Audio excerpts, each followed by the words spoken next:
నమస్తే నమస్తే మీ శుభాకాంక్షలు కృతజ్ఞతలు ఈ అవకాశం ఇచ్చినందుకు ధన్యవాదాలు. సార్ ఇప్పుడు తెలుగు ఇండస్ట్రీకి చాలా సినిమాలు వస్తుంటాయి పోతుంటాయి, కానీ ఈ సినిమా చాలా గొప్ప సినిమా అని మీలాంటి వాళ్ళు వచ్చినప్పుడు కొంతమందికి అర్థమవుతుంది.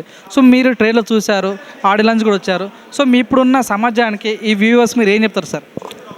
అయితే నాకు అంటే ఇప్పుడు అర్థమైంది ఏంటంటే తాత్విక చింతనతోటి ఆ పాటలు కూడా ఎమోషన్ స్పిరిట్ తీసుకొచ్చేది, కానీ ఎగిరేది దుంకేది లేదు. ఇప్పుడున్నటువంటి యువత 30 ఏళ్ల లోపల ఉన్నటువంటి యువతకు ఈ సినిమాను చూడాలని వాళ్ళు అనుకోరు. ఎవడైతే నిజంగా వాళ్ళ తల్లిదండ్రుల ద్వారా స్ఫూర్తి పొంది బాగా చదువుకోవాలని ఆశగా ఉన్నారో, కష్టాలను కన్నీరు గార్చిన వాళ్ళు ఎవరైతే ఉన్నారో గ్రామ ప్రజలు మాత్రం దీన్ని తప్పకుండా దీన్ని స్వీకరిస్తారు, దీన్ని అనుభవిస్తారు, ఖచ్చితంగా ప్రేరణ పొందుతారు.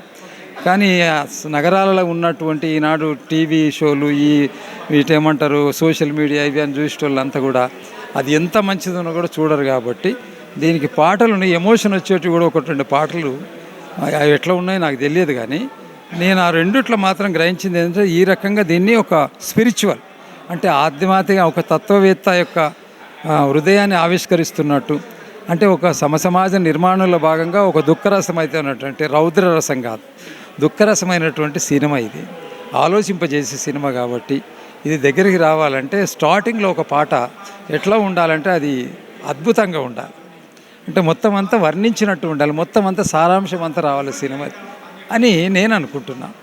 అయితే వాళ్ళు చేశారు, అంత అయిపోయింది, సినిమా కూడా వచ్చేసింది.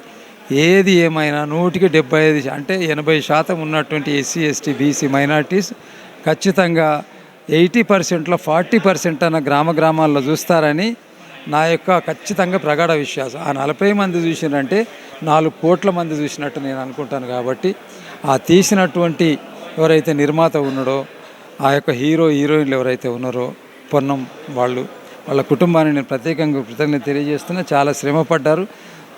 పొన్నమన్నా ఒక్క నిమిషం రావా నువ్వు? ఒక్క ముఖం చూపించిపో.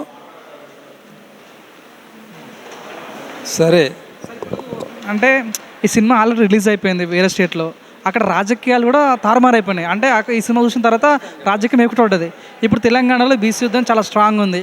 ఇట్లాంటి టైంలో ఈ సినిమా ల్యాండ్ అవ్వడం వల్ల ఇక్కడ కూడా ఏమన్నా ఎఫెక్ట్ అయ్యే ఛాన్స్ ఉందా?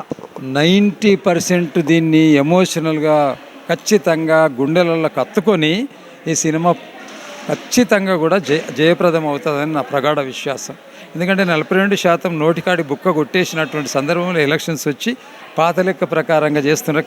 కసిగా ఉన్నారు బీసీ ప్రజలు కానీ, నాయకులు కానీ, చిన్నోళ్ళు కానీ, పెద్దోళ్ళు, విద్యార్థులు, యువకులు కూడా. కాబట్టి ఈ సినిమా ఈ టైంలో రావడం, ఇది సూచించడం అనేటటువంటిది ఓటు శాతాన్ని కూడా గణనీయంగా పెంచడమే కాకుండా ఖచ్చితంగా కాంగ్రెస్ ప్రభుత్వం దీన్ని నిజంగానే అన్ని రకాలుగా ఆదుకొని పన్నుతో మినహాయింపు చేసేసి గ్రామాల్లో అనతి కాలంలో ప్రదర్శింపడానికి ఒకవేళ పూనుకుంటే ఖచ్చితంగా జయప్రదం అవుతుందని. ఏది ఏమైనా వాళ్ళ పెట్టుబడి ఎక్కడ పోదు, ఈ సమాజానికి ఒక ఒక ఒక సందేశం ఆదేశం ఇచ్చేటటువంటి ఒక సినిమా. కాబట్టి ఆ పులెగారికి ఆ అమ్మగారికి ఇద్దరికి కూడా నేను పాదాభివందనాలు తెలియజేస్తూ, అంబేద్కర్ లాంటి వాడే చూడకపోయినా తన గురువుగా స్వీకరించినటువంటి ఆ అంబేద్కర్ హృదయం ఏదో తెలుసా మీకు? అంబేద్కర్కు గాడిగే బాబా ఆయన ఆస్తిని మొత్తం రాసిచ్చాడు. గాడిగే బాబాని ఆయన నాగపూర్ పోయేటప్పుడు ఆయన పాదాభివందనం చేసి వెళ్తాడు గాడిగే బాబాకి. గాడిగే బాబా కూడా గుండె వలిసి వస్తాడు అంబేద్కర్ చచ్చిపోయిన తర్వాత నెల రోజులలోనే. ఆ గాడిగే బాబా కానీ